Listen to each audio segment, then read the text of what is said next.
Mario अपने बेटे के पैदा होने के बाद परिवार समेत गांव से शहर में आकर बस गया था।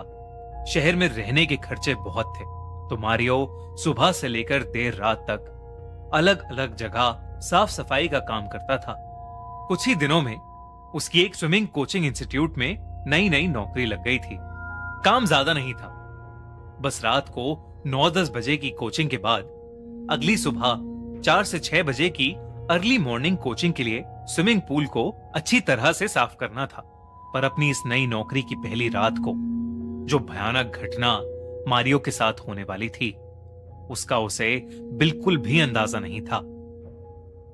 वो इंस्टीट्यूट अमेरिका के बेस्ट स्विमिंग इंस्टीट्यूट्स में से एक था।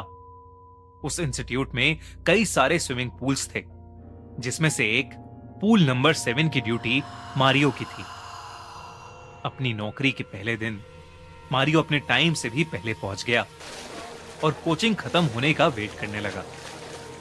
पूल नंबर 7 में जहां सब लोग स्विमिंग कर रहे थे, वहीं मारियो को अंधेरे में एक लड़की दिखी जो बस उस पूल के एक कोने में खड़ी पानी को घूरे जा रही थी। मारियो उसे ध्यान से देख ही रहा था कि अचानक पूल का मैनेजर वहां आ गया। जब मारियो ने पलटकर उस लड़की की ओर देखा तो वहां कोई नहीं था, बल्कि वो लड़की उस पूरे पूल एरिया में कहीं नहीं दिख रही थी। मारियो को उस लड़की का अचानक 2 सेकंड में वहां से गायब हो जाना बेहद अजीब लगा। वो कुछ और सोच पाता कि उससे पहले ही मैनेजर ने मारियो को काम समझाना शुरू कर दिया। कुछ देर में कोचिंग खत्म हो गई और मारियो ने पूल की सफाई करना शुरू कर दिया। रात के करीब 12 बज रहे थे और उसके अलावा उस पूल एरिया में कोई भी नहीं था। मारियो जब सफाई करते करते थक कर पूल के दूसरे कोने तक पहुंचा तो उसे दरवाजे के पास एक परछाई दिखी।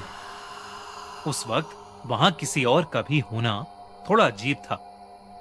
उसने जोर से आवाज देकर पूछा कि वहां कौन है, पर उसे कोई जवाब नहीं मिला। मारियो फिर से और जोर से आवाज लगाने लगा, कौन है, कौन है वहां? जब उसे कोई जवाब नहीं आया तो वो अपना काम छोड़कर दरवाजे के पास जाने लगा। जैसे ही वो नजदीक पहुंचा, वही लड़की जिसे उसने कुछ देर पहले पूल के पास खड़े देखा था, उस दरवाजे के पीछे से निकलकर बाहर की ओर भागी। मारियो भी उसके पीछे पीछे दौड़ा, लेकिन वो लड़की न जाने कहां गायब हो गई। बाहर बैठा गार्ड अपनी नींद पूरी कर रहा था। मारियो उसके पास गया और उसे नींद से जगाकर उस लड़की के बारे में बताने लगा। गार्ड भी हड़बड़ी में उठा और वो दोनों उस लड़की को पूरे इंस्टीट्यूट में ढूंढने लगे, पर वो कहीं नहीं मिली। ढूंढते ढूंढते रात के 1 बज गए थे और सुबह की कोचिंग वाले स्विमर्स बस 2 ही घंटे में आना शुरू कर देते। इसलिए मारियो फटाफट अपने काम पर वापस लग गया। काम करते करते उसको अचानक पानी में किसी चीज के हिलने की आवाज आई। वो मुड़ा और उसने देखा कि पानी एकदम शांत था और उस पूरे पूल के कॉम्प्लेक्स में एकदम सन्नाटा था। वो उस आवाज को किसी कीड़े की हरकत समझकर अपना काम करने लगा।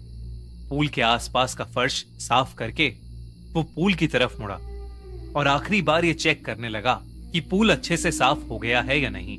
लेकिन जैसे ही वो पूल के पास पहुंचा और उसने पूल के अंदर देखा तो उसे पूल के नीले पानी के अंदर एक लड़की का शरीर दिखा, जो पूरी तरह से सफेद पड़ा था और उस लड़की के बाल धीरे धीरे पानी के ऊपर आ रहे थे।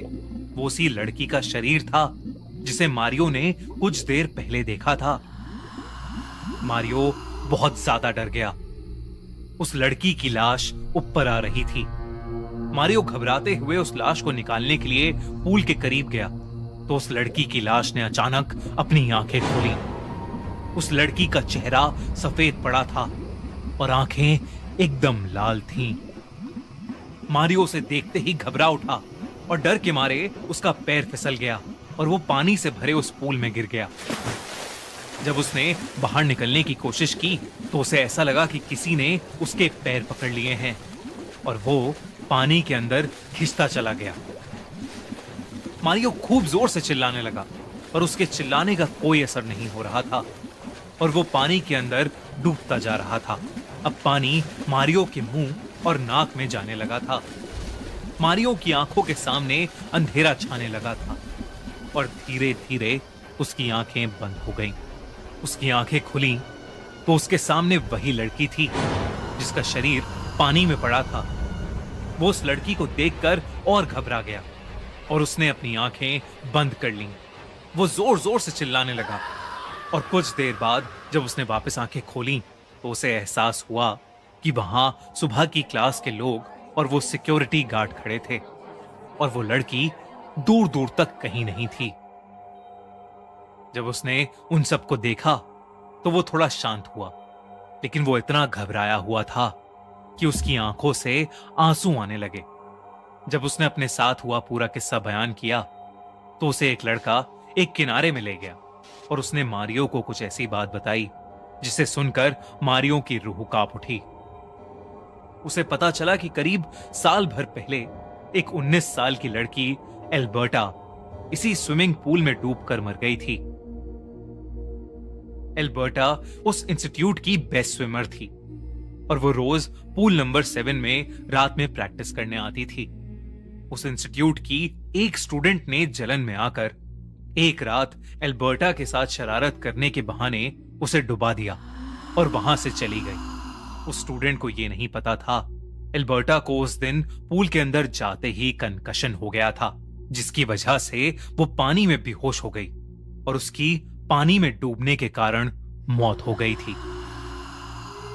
ये सब सुनकर मारियो की हालत बहुत खराब हो गई। उसके साथ जो कुछ भी हुआ था वो एक आत्मा ने किया था, ये सोचकर वो अंदर से घबरा चुका था।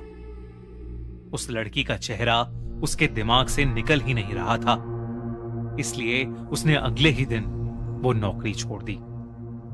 उस इंसिडेंट के बाद मारियो के मन में हमेशा के लिए पानी का डर बस चुका था।